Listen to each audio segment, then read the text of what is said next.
Hello दोस्तों, आज की इस वीडियो में हम बहुत ही अहम बातें करने वाले हैं। वो 3 बातें जो कि आपको वाकई में बहुत ही ज़्यादा लाभदायक पूर्ण होंगी। ठीक है, हम इस वीडियो में आपको बताएंगे कि कैसे बोर्ड एग्जाम में कॉपी लिखनी है, पहली चीज़ क्या तरीका होना चाहिए, कौन से पेन यूज़ करने चाहिए, या किन बातों का विशेष करके ध्यान रखना चाहिए। ठीक है, तो ऐसे ही वीडियोस मैं बनाता रहता हूँ इस चैनल पर। आप हमारे इस चैनल पर नए हो तो इस चैनल को सब्सक्राइब कर लो एंड वीडियो को लाइक एंड शेयर कर देना। ठीक है, तो आइए स्टार्ट करते हैं आज की वीडियो। ठीक है, क्या करना है। अब इस टाइम आपके दिमाग में जो सबसे पहला टॉपिक चल रहा है वो है क्या करना है। अब आप इस टाइम क्या कर रहे हो, बोर्ड एग्जाम की तैयारी कर रहे हो, ये बात तय है। ठीक है, अब कैसे करना है ये भी जरूरी है और क्यों करना है ये बातें हैं। ठीक है, अरे यार मैं इतनी मेहनत क्यों करूं बोर्ड एग्जाम में, मेरे तो आगे पापा ने बिजनेस सेट कर दिया है, मैं तो वो कर लूंगा। ये तुम्हारे क्यों करना है का जवाब। कैसे करना है, क्योंकि भाई तुमको अपना फ्यूचर खुद बनाना है, तुमको अपनी सफलता के झंडे खुद ही गाड़ने हैं, तो जाहिर सी बात है जरूर करना पड़ेगा। ठीक है, क्या करना है। आपका इस टाइम बहुत ही कम टाइम बचा है, 16 फरवरी से बोर्ड एग्जाम है। ठीक है, तो अब जिन बच्चों ने कुछ भी नहीं पढ़ा है, बात करते हैं उन बच्चों की। ठीक है, जिन बच्चों ने कुछ भी नहीं पढ़ा है और वो बोर्ड एग्जाम में कॉपी करना फुल कैसे करना चाहते हो, तो पहली चीज उनके लिए जितने भी इंपॉर्टेंट टॉपिक हैं, है ना, इंपॉर्टेंट क्वेश्चन आंसर हैं, उनको ज्यादा से ज्यादा तैयार करो।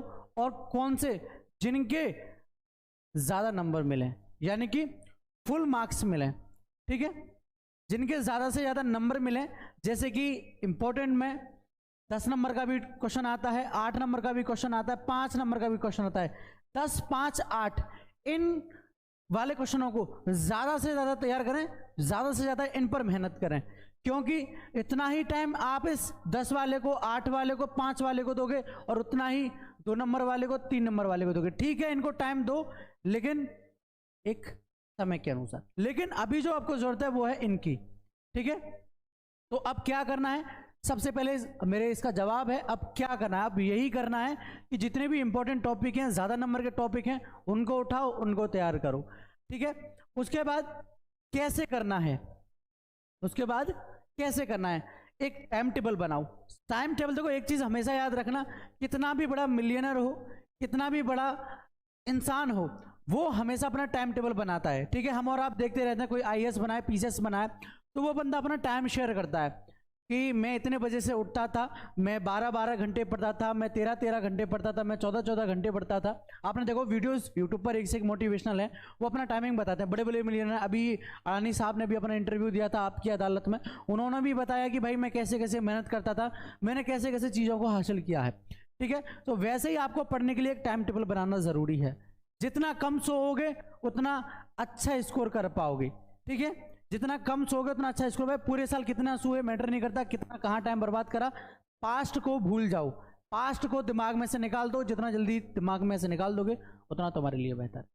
ठीक है, तो इसमें जितना हो सके टाइम को मैनेज करना सीखो, टाइम को मैनेज करना सीखो। जैसे कि अभी टाइम हमारे पास 5 सब्जेक्ट हैं। ठीक है, 5 सब्जेक्ट को हमको करना है, कम से कम कुछ नहीं, कम से कम कुछ नहीं, तो हमको हर एक सब्जेक्ट को 3 घंटा देना पड़ेगा।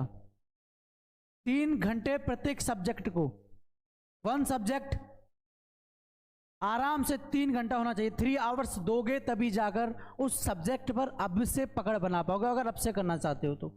मैंने हर वीडियो में बताता हूं, और खास करके इस टाइम प्रीवियस पेपर पर ध्यान दो। जितने भी आपके 3 साल के प्रीवियस पेपर हैं उन पर ध्यान दो। ठीक है, इन चीजों से तैयारी करोगे तो ये वाला डाउट है ना कैसे करना है, ये माइंड से निकल जाएगा। कैसे करना है मैंने आपको बताया, टाइम मैनेज करो। 3 घंटे समथिंग कम से कम 3 घंटे प्रत्येक सब्जेक्ट को दो। 3 पंजे 15 घंटे हो गए। मैं तो आता ना था, 3 पंजे 15, क्या मैंने गलत बोला नहीं ना। तो 3 पंजे 15 घंटे सिर्फ पढ़ने के लिए देने हैं। उसके बाद का जो टाइमिंग है, उसके बाद का जो टाइमिंग है वो अपना सोने में और जैसे भी आप करना चाहते हो वो कर सकते हो। ठीक है, उसके बाद है आपका ट्रिक्स। अब इसमें ट्रिक क्या आजमानी है। सबसे पहली चीज, जब आप, ये तो रहा हमारा वो चीजें जो कि हमको पेपर देने से पहले चीजें करनी है।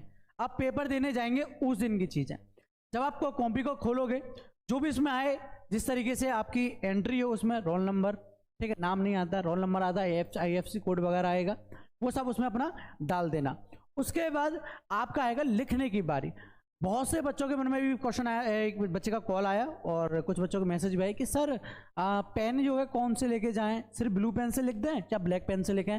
सर जैसे हम क्वेश्चन डालते हैं, मैथ में क्वेश्चन लिख देते हैं, ठीक है, मैथ का है, सिर्फ हमने क्वेश्चन कर दिया, ठीक है, क्वेश्चन 1 है और इसका आंसर ये है, तो हमने आंसर लिख दिया, क्वेश्चन लिख दिया। क्या हम हिंदी के पेपर में यहाँ पर क्वेश्चन को क्वेश्चन लिख सकते हैं, आंसर को आंसर लिख सकते हैं, या हमको यहाँ पर प्रश्न उत्तर लिखना है?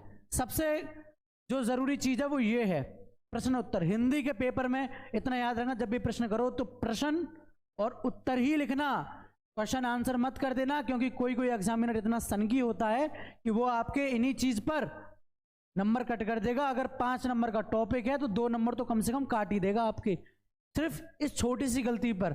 तो इस चीज का विशेष करके ध्यान रखें, ठीक है। और जितना भी यूज करना है वो सिर्फ blue pen and black pen, ठीक है।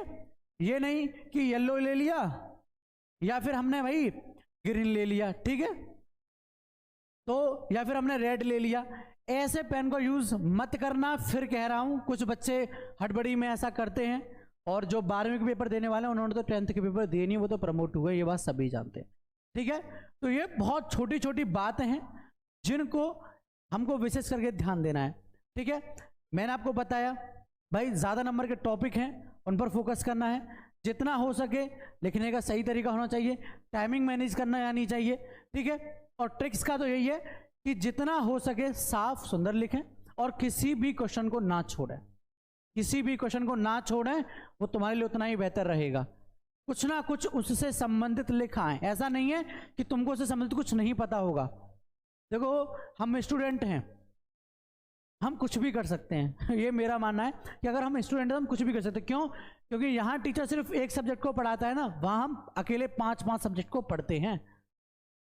यहाँ एक देखो फिजिक्स का टीचर सिर्फ आपको फिजिक्स ही पढ़ाने आएगा, हिंदी का टीचर आपको सिर्फ हिंदी पढ़ाने आएगा, वो अदर क्लास में भी वही पढ़ाएगा, अदर क्लासेस में भी वो वही पढ़ाएगा, आपके लेवल की जितनी क्लासेस होंगी। ये नहीं है कि 12th में फिजिक्स पढ़ा रहा है, फिर उसी में जो है इंग्लिश पढ़ा रहा है, या उसी में फिर मैथ पढ़ा रहा है, वो ऐसा कर रहा है। जैसे कि यूट्यूब पर बहुत सारे चैनल हैं जो फिजिक्स भी पढ़ाते हैं, अकेला ही बंदा, अकेला ही टीचर फिजिक्स पढ़ा रहा है, मैथ पढ़ा रहा है, केमिस्ट्री पढ़ा रहा है, हिंदी पढ़ा रहा है, इंग्लिश पढ़ा रहा है, वो सिर्फ आपको बेवकूफ़ बना रहा है, वो पढ़ा नहीं रहा है, वो आपको बेवकूफ़ बना रहा है। क्यों? क्योंकि वो रट्टा मार रहा है, पेज और पेन लेकर आपको बताने लग जाते हैं, समझाने लग जाते हैं। वो क्या कर रहा है? वो आपको बेवकूफ़ बना रहा है। ऐसे वीडियो से, ऐसे टीचरों से दूर रहें, ठीक है। तो यही मानना है मेरा। और जितनी भी चीज़ें हैं खुद से करने की कोशिश करें, ठीक है। एग्जामिनर सामने वाला बेवकूफ़ नहीं है, तो जितना भी हो सके शुरुआत से 8 पेज तो बेटा ऐसे लिखो कि एग्जामिनर आकर्षित हो जाए, एग्जामिनर खुश हो जाए, भाई बंदा बढ़िया है ये, ठीक है, नंबर दे दो इसको पूरे। और हिंदी के पेपर में खास करके याद रखना, प्रश्न और उत्तर ही लिखना है, क्वेश्चन आंसर मत कराना, ठीक है। तो ऐसी प्यारी वीडियोस के लिए हमारे चैनल को सब्सक्राइब करें, वीडियो को लाइक करें एंड शेयर करें एंड कमेंट करना ना भूलें। तो मिलते हैं एक नई वीडियो में किसी एक बच्चे के नए डाउट्स के साथ या फिर एक नए आइडिया के साथ। तब तक के लिए जय हिंद, जय भारत।